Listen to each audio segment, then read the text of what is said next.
Good afternoon, everyone, and welcome to my kitchen. We're sort of over the snow here in Philadelphia, and I am ready to roll up my sleeves and look at all of the magnificent questions that have come in today. I'm Char Nolan. I'm a team member in the culinary instructional team here at Rouxbe, and thanks for joining me today. Before we dive into things, I did want to go over a couple of things. In no particular order, but certainly very, very interesting. One is if you follow any social media and you see information from Veg News, you know that they just listed this week the top 100 vegan cookbooks ever in time.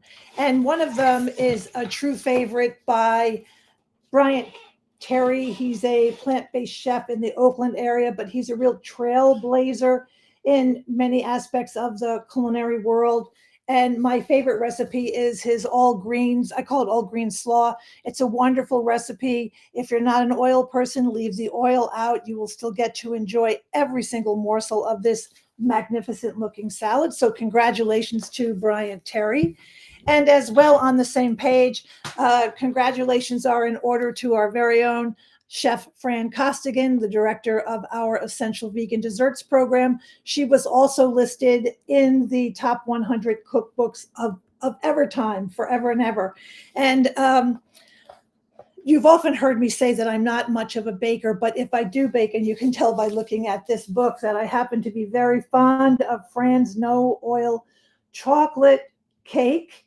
And she always likes to share that this was the wedding cake she made for our mutual friend, Rip Esselstyn. So congratulations to Fran, and big congratulations to Bryant Terry as well. Two great books, totally worth getting. They will become mainstay cookbooks in your cooking arena. Now, we're going to go over a couple of basic housekeeping things. Just, I think, if you're currently enrolled in any of our programs, this will even help your experience a little bit more. And I'll tell you what it's based on. Everybody works so hard and so diligently to prepare a beautiful mise en place to show the action photo, as I like to call it, where your dish is coming together.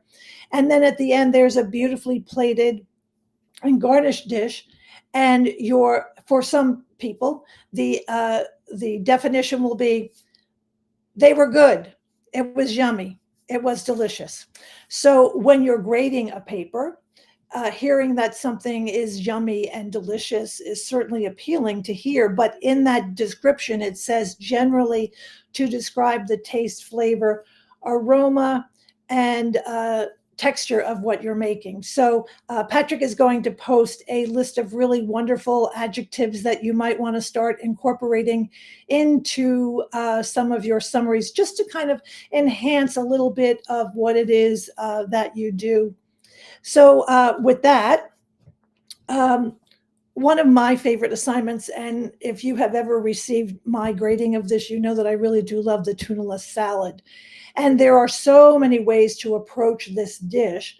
And these past few weeks, I've heard a couple of comments like this.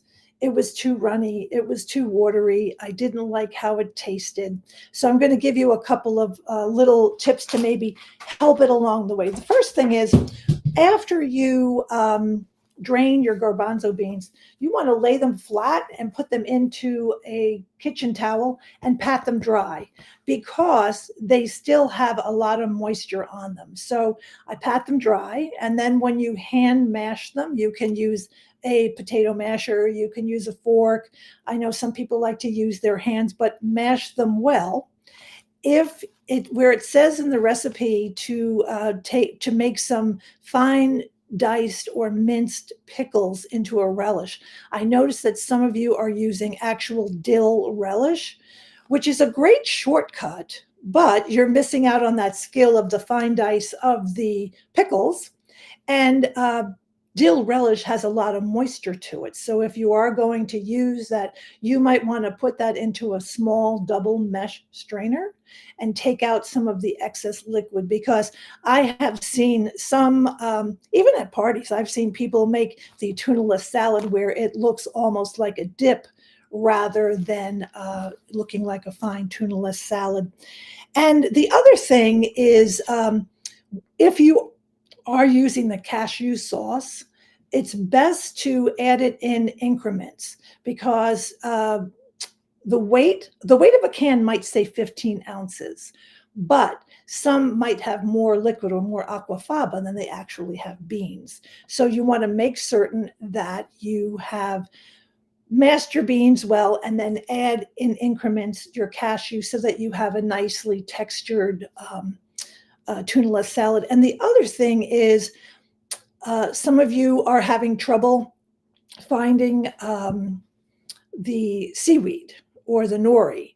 And I forgot to bring this out, but hold on a second. Let me pull out my spice rack here. And I happened to spoil myself with Daybreak seaweed flakes. And it's a woman-owned company. They're in California, but they travel to Alaska every year to get their seaweed flakes. And it has a beautiful color and texture to it, and it makes it much easier than having to grind or cut up your own seaweed. And it just gives it a very nice flavor and tends to bind things together really well. So seaweed, chop your pickles, try not to use relish, add your cashew sauce in increments, and don't forget to dry your beans, and you will really come out with a very different textured tunaless salad. And one of the comments that I love to hear in assignments is that I fed it to my father-in-law and he could not believe that it was not tuna fish. And when you hear that as a compliment, you know exactly that you have met every goal of that assignment. So tuna fish is out of the way, adjectives are out of the way, and books are out of the way. And with that, we have a lot of really wonderful questions. So we will move on to that. And let me just go down here and we'll start with our first question. And thank you, Patrick. Oh, Heather R. Love the tunaless salad. It's a great recipe. P.S. If it's the summertime, take some elbow macaroni or whatever, shells or whatever you like to use for a pasta salad, and make that into a pasta salad. And everyone will think that you are very, high deli from, a wonderful deli in New York or wherever it is that you live. So thanks for that, Heather. It is a great recipe and people love it. It's inexpensive. It stores well, but it doesn't last very long. So I always say double up on the recipe. So this is from Simone. This is a great question, Simone. What are the essential elements in a sauce? So I'm not exactly sure what kind of sauce you're talking about, but when I make sauces myself, they don't have any oil in them, but you can still make a roux with a stock and with some a flour of your choice. But the kinds of sauces that I make are usually made from mangoes or from fresh fruit or pureed vegetables and things like that. I love a good romesco sauce made from tomatoes, which is delicious. So in this arena, you're looking for sauces that have good herb content and balance. You're looking for ones that are preferably made from a puree of a vegetable or a fruit. And you're looking for something that has a high taste value. Go to any book, especially if you go to any of the Esselstyn cookbooks, they have a lot of sauce recipes that are really, really delicious. And also, we have that wonderful bechamel recipe in our Plant Pro course where it's made from, of course, cashews and other delicious items. So that is a good recipe to look for. It's good in pasta. It's good cold served with vegetables. It's delicious over tofu. So I hope that has been an answer to your question. Oh, Stephanie, I love this question so much because when I finished my Rouxbe assignments, I went out and bought myself a Shun knife, and I was so excited to have it because I thought that it was going to have me be the most proficient vegetable cutter in the world. I have others that I like more. If you look into the Shun diagram, they give you specific instructions for each model that you have used. I prefer using a whetstone at a 45-degree angle. That's what has always worked well for me. I also suggest that whether it's a Shun or whether it's an easy knife, that you do take it and get it sharpened professionally. I have some Cutco knives that I really love, and twice a year the knife guy comes, but I always use a whetstone after I do a lot of chopping, so that I know when I pick up the knife next time that it has been sharpened and will work really, really well. So take good care of your knives, but also look for some other things that might be more comfortable for you. Let us know how you make out. Oh, soup, soup, soup. It's soup season. Last week, the Philadelphia Inquirer had a wonderful article about the top 20 soups in Philadelphia. And it's soup season. So one of the things we're going to tie in a couple of questions here, but these, last night I made myself some celery soup. I had made some stock last week. So these are vegetables that I'm going to put in the freezer, but I've got some celery, I've got some leftover onions, I've got carrot bottoms. I even saved the stems from fresh tomatoes because all of this has flavor. And the other most important thing is I also use the skins because the skins will give it a wonderful, wonderful color. Sometimes when you're using a plant-based, well, all vegetable stuffs are plant-based, but sometimes they get a kind of a gray color to them. And since we eat with our eyes first, having the orange from the carrots and the Bermuda onion peel will give it a lot of flavor. So, but back to your original question, because here's what I use. When I make a stock, I use scraps because that's just the way I kind of have morphed into what I learned when I was a student at Rouxbe. So part of the reason for that assignment is that it's a wonderful way to hone your knife skills, because having good knife skills as a chef is probably one of the best tools that you can have in the kitchen.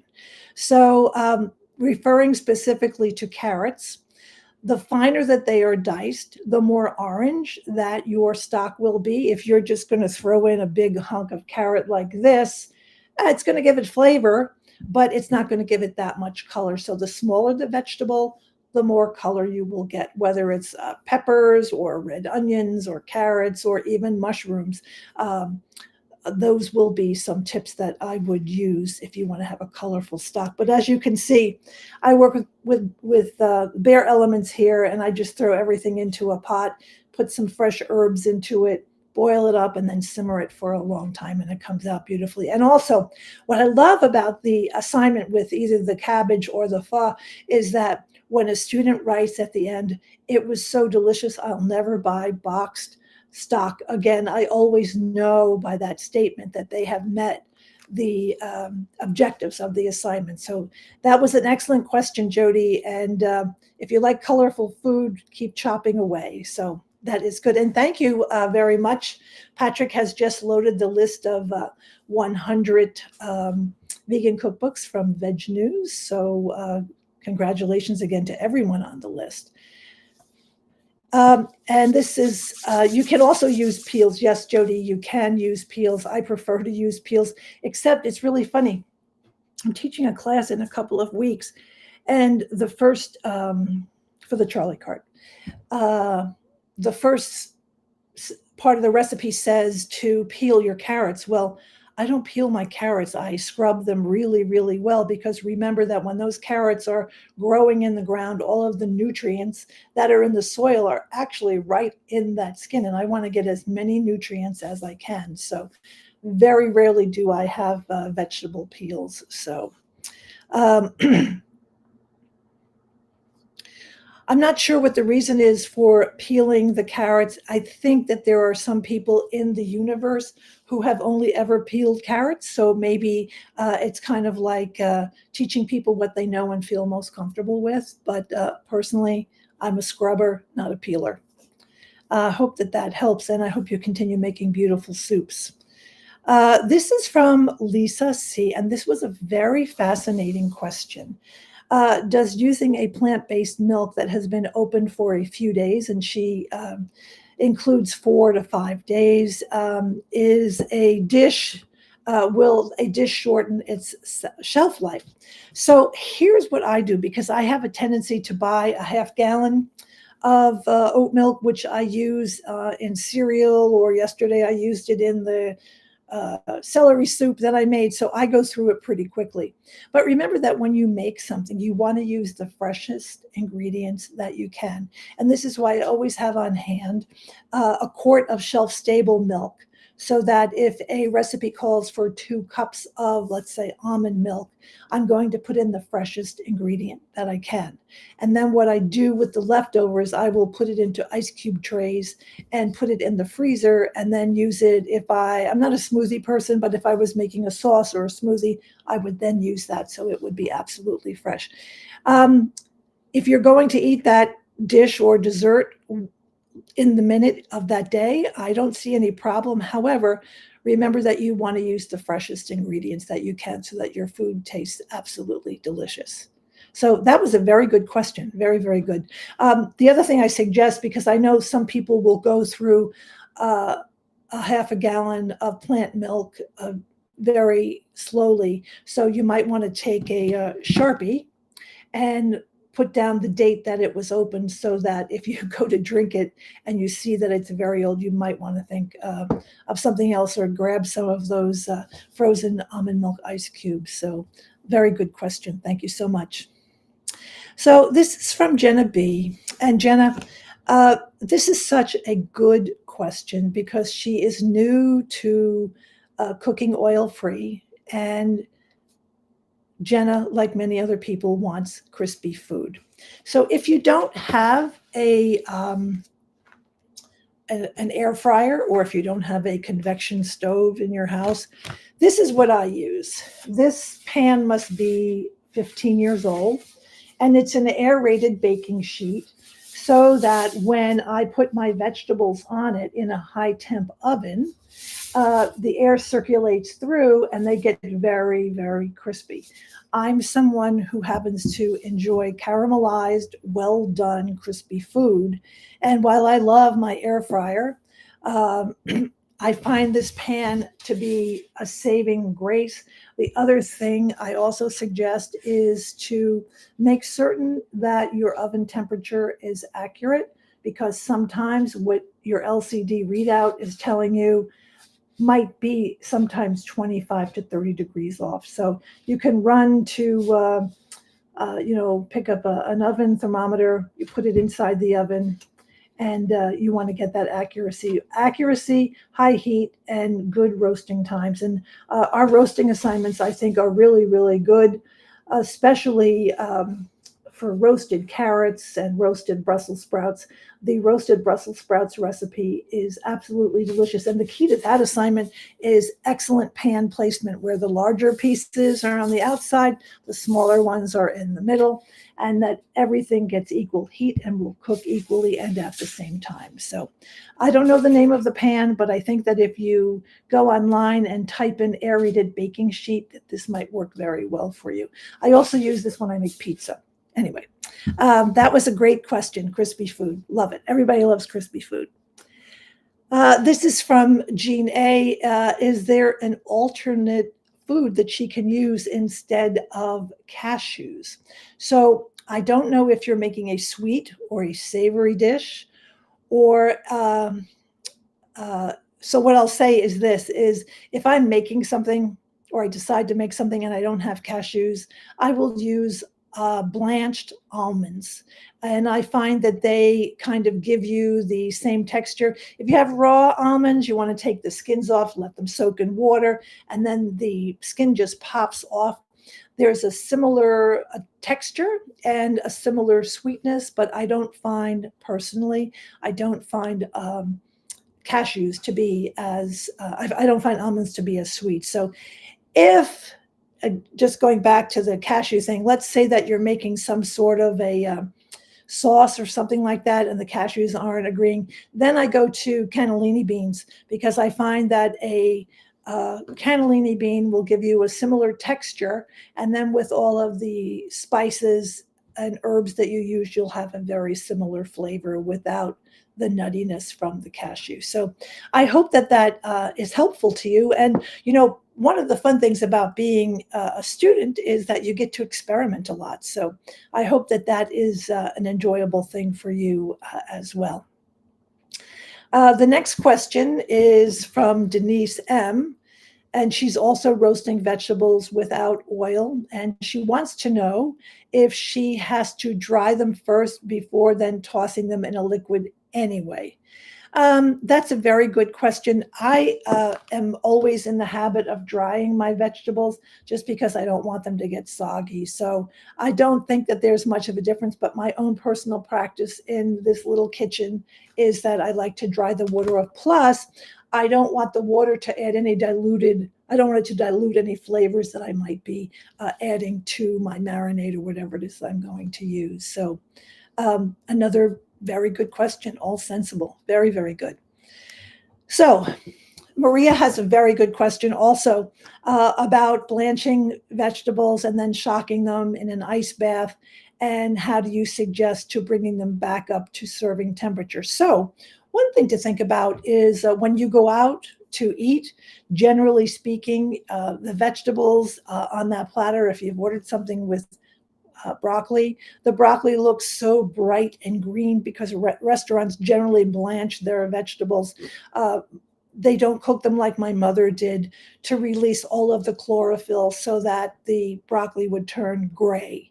So to bring it back up to heat, you can do a couple of things. And remember that blanching is the ideal vegetable for making a crudité platter or whatever. It kind of takes a little bit of the bite off, but still has that beautiful color. You can sauté them, you can steam them, you can microwave them, you can roast them. You want to have a proper oven temperature. And really, if you sauté them, for example, they only need 1 to 2 minutes in a pan and they will be warm and they will be ready for service and they won't lose that bright green color. So a lot of people with that blanching assignment will then freeze their vegetables. So you want them to thaw a little bit and then cook them as you would. So I know many students will write in their assignments that they have a lot of leftover broccoli. So everybody becomes a broccoli expert from what I like to call the broccoli lab. So Maria, that was a great question. Thanks so much for asking. Up next. This is from Elizabeth. Good afternoon, Elizabeth. Do you place your air pan on top of a Nope. I just put it in cold, hard because I want that heat to come through. If I had something underneath it, it would block some of the heat going in. Now, at the bottom of my oven, I have one of those catch pans so that if anything does drip from here, it's going to go into that pan, not onto the bottom of the oven. So that's a very good question also. So Ellen says hi, and I say hi back. Since I have been learning how to dice julienne, etc. from the course, I bought new knives and a wood cutting board.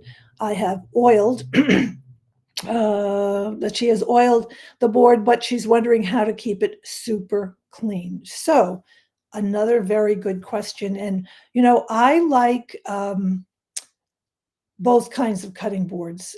When I travel on the road to teach a class, I always bring ones that are plastic or whatever the newest material is called. So what you're going to do is, and maybe you heard that thud on the floor, which was a lemon, but you're going to take your cutting board and you're going to cut a lemon in half and then squeeze the lemon juice all over it, because after that, you're then going to take some, I use kosher salt. It's the only time I use salt in my house.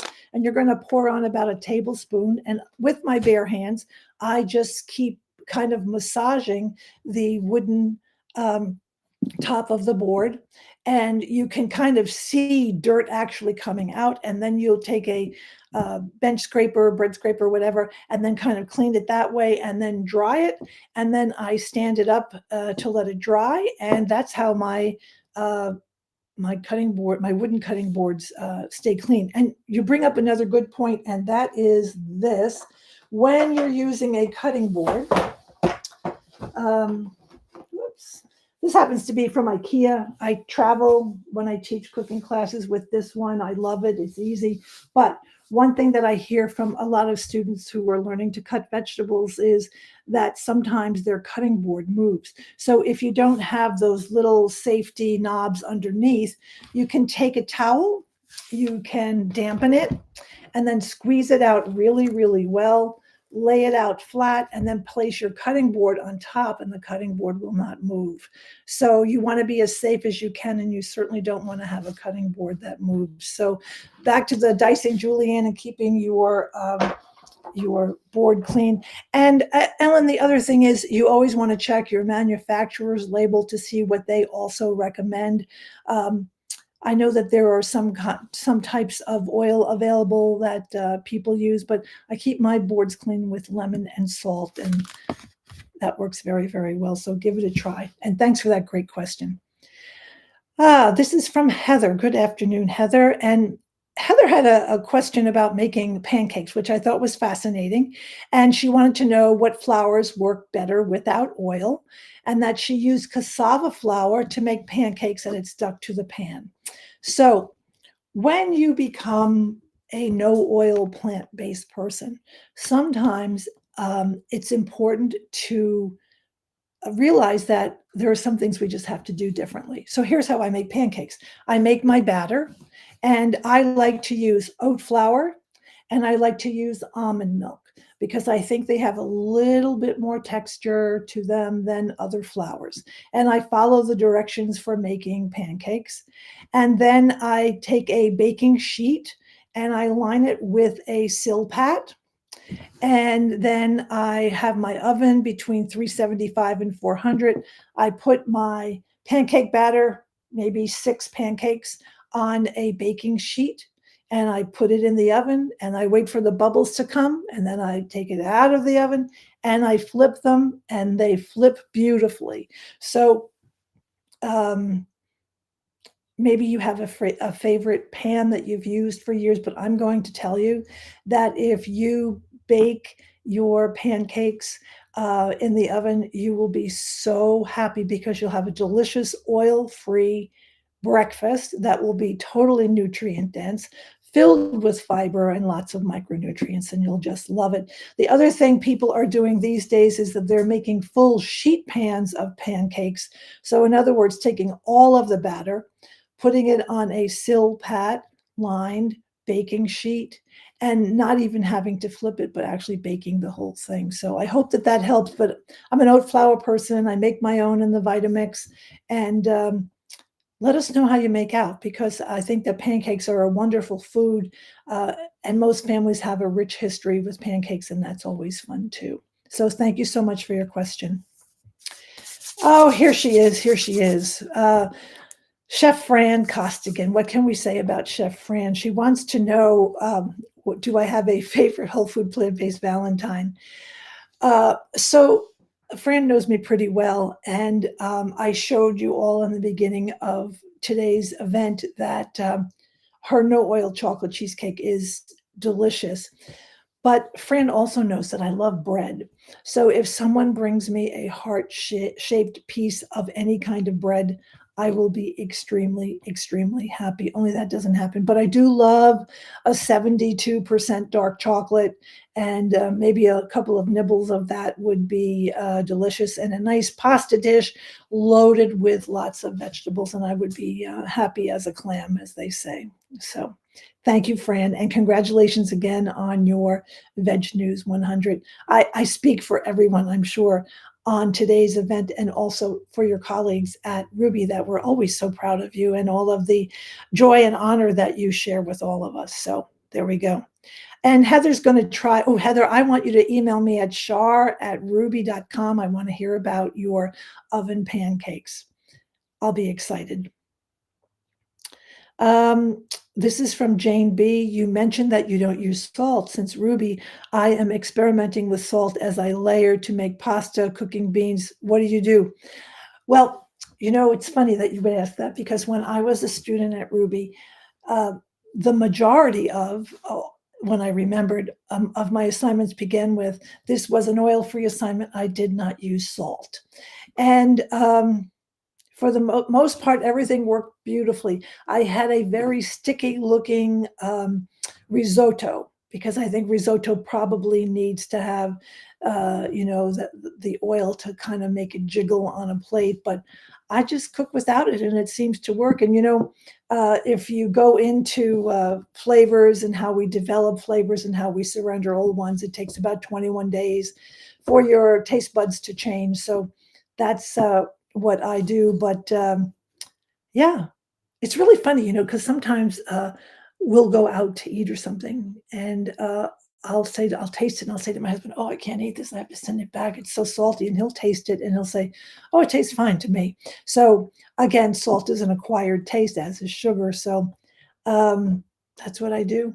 Yeah, and I also use a lot of lemons. Lemons. If you go back to the lemon assignment in the beginning, your taste receptors for lemon and salt are on the same part of your tongue. So lemon flavors beautifully, and it's a wonderful way to also layer anything that you make. That's why at the end of the soup dish, where it says add apple cider vinegar, that apple cider vinegar really lifts up the flavor. So there you go with that. Very good question. This is from Susan S., who has a question about using vegetable washes. Well, I do not use vegetable washes. You can make your own vegetable wash with equal amounts of a white vinegar and water and a little bit of coarse salt, and then scrub the vegetables with it, and then rinse with rapid flushing cold water. My grandmother was never sick a day in her life, and when she picked all of her vegetables from her garden, she washed them under the sink in cold, cold water. The CDC recommends the same exact thing, that cold running water is the best way to remove pesticides, people residue from touching, whether they were picked or processed or whatever. Um, Takes away the wax that might be on vegetables, but I don't think that you actually need to go and buy a vegetable wash. Cold water or making your own will work very, very well. Another very good question. This is from Debbie C. Do you line the pan when making pancakes for oven cooking? Yes, you're gonna take a silpat, a silicone sheet. It's like a silicone sheet. You're going to put it on your baking pan, and then you're going to pour out your batter. And you can, depending upon the size of your roasting pan, you can either get between 4 and 6. And you can cook more pancakes, because you could put 2 sheet pans in the oven and kind of even make them faster. So it works really, really well, and I think you'll be happy with that. So I hope that's helpful to you. This next question is from Jean A., and I love this question so much because before I was a Rouxbe student almost 10 years ago, I never ate tofu. I never touched it. I never bought it. There was just something about it. And then that assignment came where you had to slice it ever so beautifully, and then you had to create that lovely marinade with liquid smoke and low sodium tamari, and then you had to bake it and then flip it. And when it came out, it was absolutely perfect, and I absolutely loved it. Why does tofu get rubbery? Because it was probably overcooked. It was probably exposed to too much heat. I don't know if it was roasted, baked, air fried, or sauteed, but when it becomes overcooked, it's going to get very, very tough. So I would take a look at the heating element of whatever it was that you cooked on, and maybe the temperature needed to be a little bit lower. Sounds like a delicious dish. Sweet and sour tofu is one of my favorite dishes. I don't like to eat it out because they deep fry the tofu and they use white sugar and other things, but you can make a really delicious dish on your own without having, shall we say, more commercial or conventional ingredients. So sounds like a delicious recipe, Jean, though, and I would have loved to have tried it. Thanks so much. This is from Susan S. Everybody's probably making a lot of soup. What suggestions to do with vegetables used to make stock? And back here we are again with this lovely heart-shaped dish. I even have radishes in here. And I just throw everything in. I will put this into the freezer and save it for when I make another stock next week. But scraps rule. Um, and that is a good thing. I hope you get to make lots and lots of soup. I will get from this 2 quarts of beautiful stock. So, and it makes me so happy because when I see that stock is $4.99 for a quart, and that this is virtually free, it makes me very happy. So, another good question. Thank you so much, Susan. I appreciate it. This is from Cindy E. Uh, are there any non-cheese substitutes that are nutritious? I have had no luck creating the perfect vegan burger.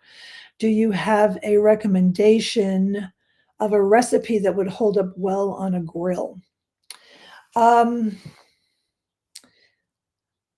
yes, but I want to go back to the cheese substitute thing first. The ones that you see at the grocery store, all I want you to do is read the label of ingredients.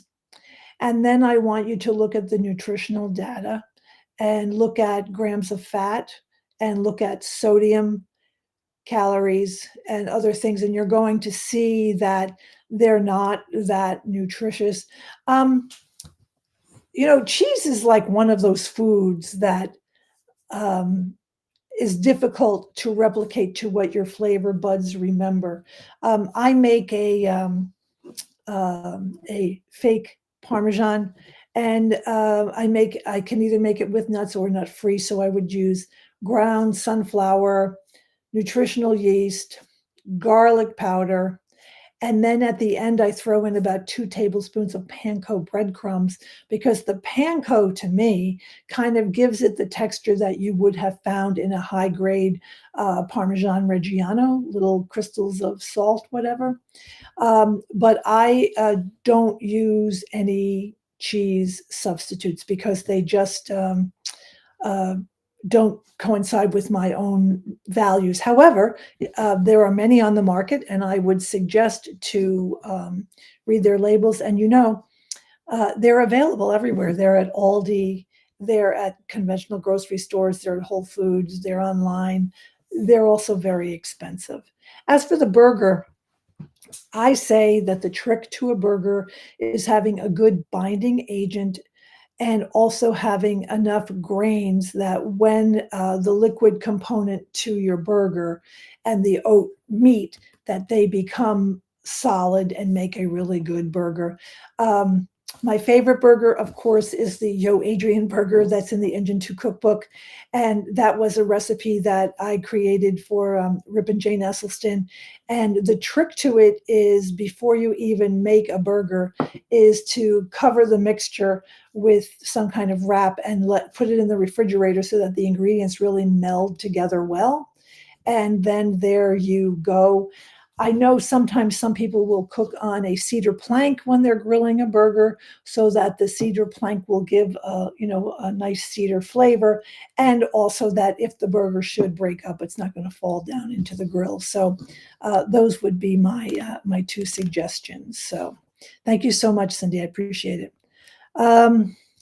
Someone here on she just read the dairy-free package, and the sodium is 300 milligrams for one serving. And remember going back to the latest statistics from the World Health Organization that we should be eating no more than 1,500 milligrams of sodium per day. So thank you for doing that. I really appreciate that very much. Thank you so much.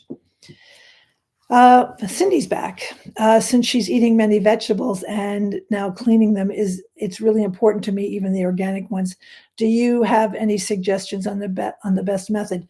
I just take them to the sink and I wash all the dirt off. I have a teeny weeny food sponge that I use, and sometimes when I'm feeling scientific, and you might want to do this with your kids if they really want to see residue on food, take an apple. Boil up some water and go to the sink and have a bowl underneath and put a fork in the apple and then pour the hot water over and you will be amazed at what you will see in the bowl. There will be debris, there will be residue, there will be wax. It's totally amazing. I don't do that for vegetables, though, that I'm going to eat. I just run them under really cold water. And I keep pointing because my faucet is over there. But I think that you're smart to clean them well. And I do want to share one other thing. And I've been meaning to ask Chef Fran if she wants to come with, but in South Philadelphia, there is the Philadelphia Produce Market, and it is the size of 3 football stadiums. And a couple of years ago, I took myself on a tour, and really and truthfully, you would have thought that you were in an operating room because every person handling fruit and vegetables, sorting, picking, packing, etc., had hairnets on.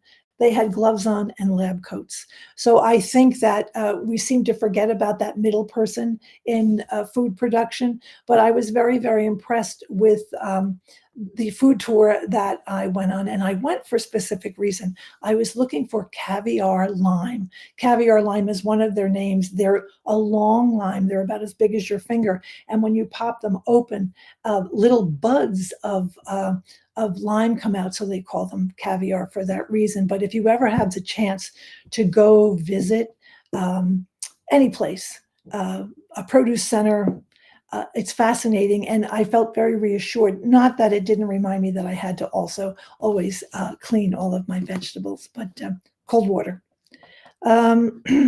How can I maintain the whole food plant-based diet when traveling? Thanks. This is from Chris. So, I went to Italy for a week, and I ate whole food plant-based.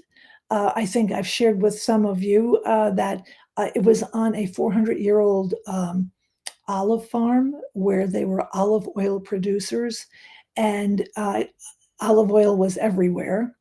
So I decided that it was important to embrace the culture. And I never added any extra oil to my food, but I think that they cooked a little bit with it because they thought it was very, very strange. But in terms of staying whole food plant-based, you're just going to eat lots of delicious vegetables. You're going to eat salads.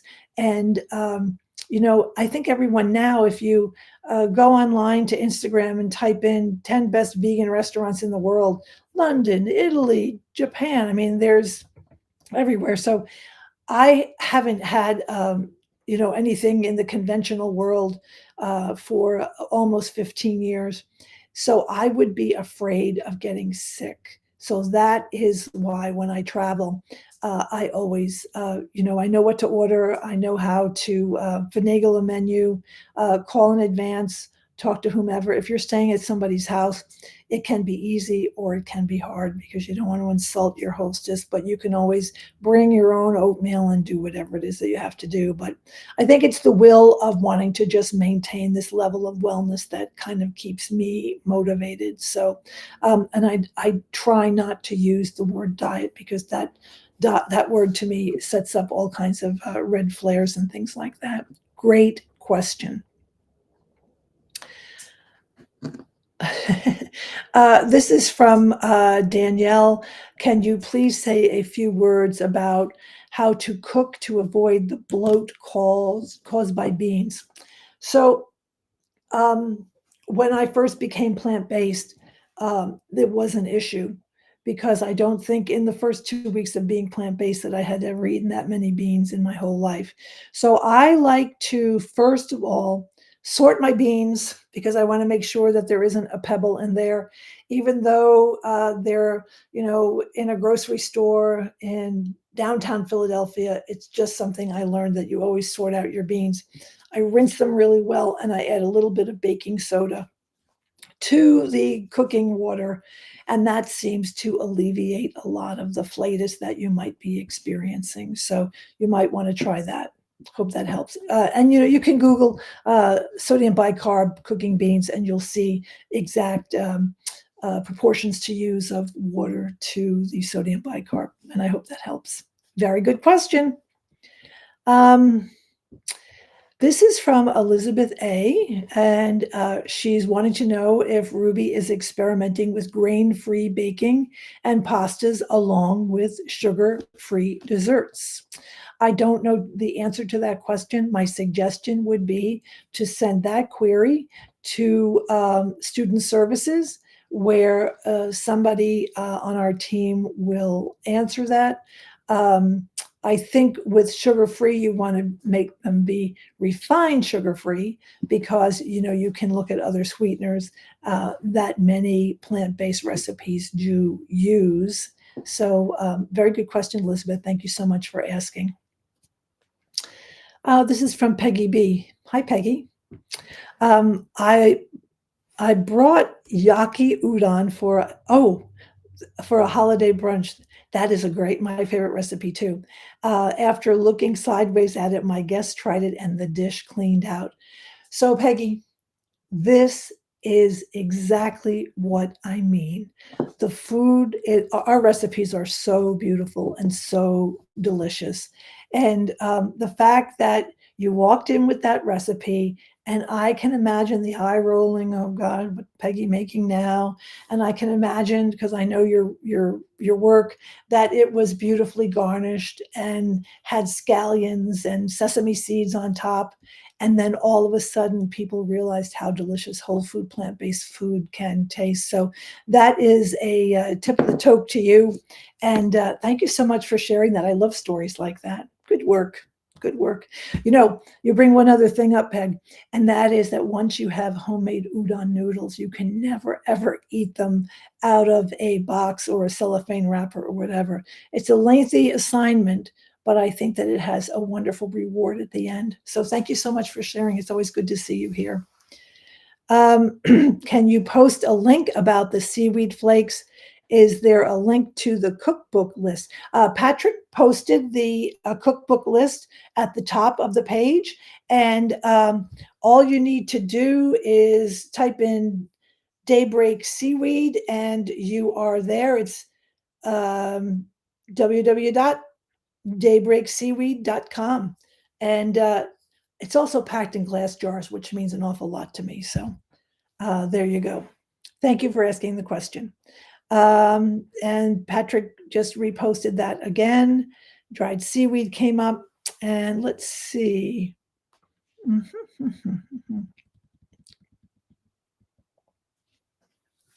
Yes, there is a Ruby. This is from Ingrid. Hello, Ingrid. How are you? Is there a Ruby lesson on step-by-step on how to do non-oil saute? And can it be made to any type of pan? It's the mushroom assignment, the no oil saute mushroom. But however, remember that if you have an allergy to mushrooms, there are many other vegetables that you can use. We suggest using a high water volume vegetable like zucchini or eggplant, and just follow that technique, and it works beautifully. It takes seconds.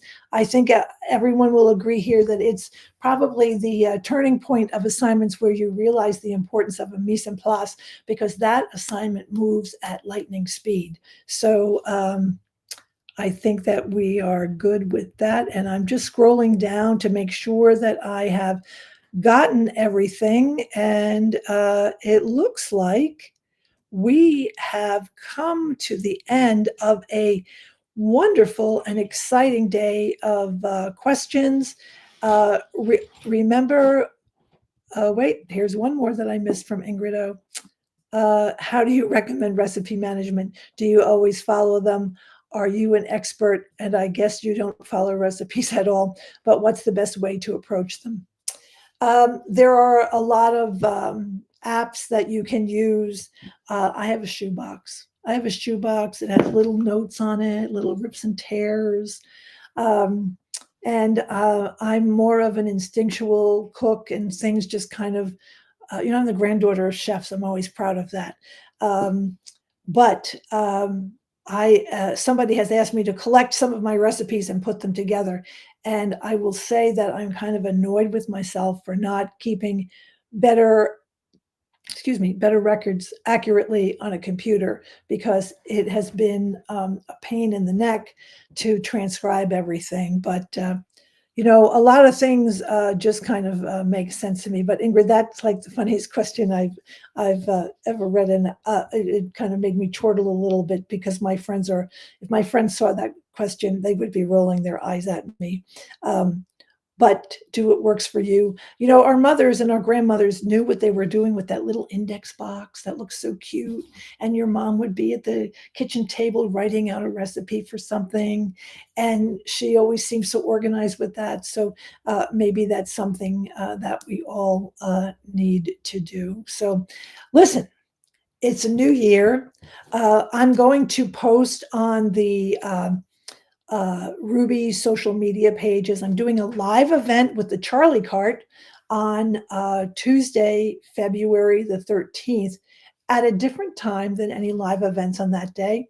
And I think that today Chef Fran has posted about her big Valentine extravaganza, Lollapalooza. I forget the name of it, but it's the best event because Chef Fran shares all sorts of wonderful things, and that should be up on social media soon on Instagram. It's already on the website. And lastly, don't forget to follow us on Instagram. We have Rouxbe and we have Rouxbe Plants. And many of you follow us on Facebook. We have 3 groups and one that Fran monitors as well. So I think we're good to go. I hope everybody has a great week. I will see you next month. Thank you for your wonderful questions. Keep cooking. And from the City of Brotherly Love, I'm Char Nolan. Have a great day.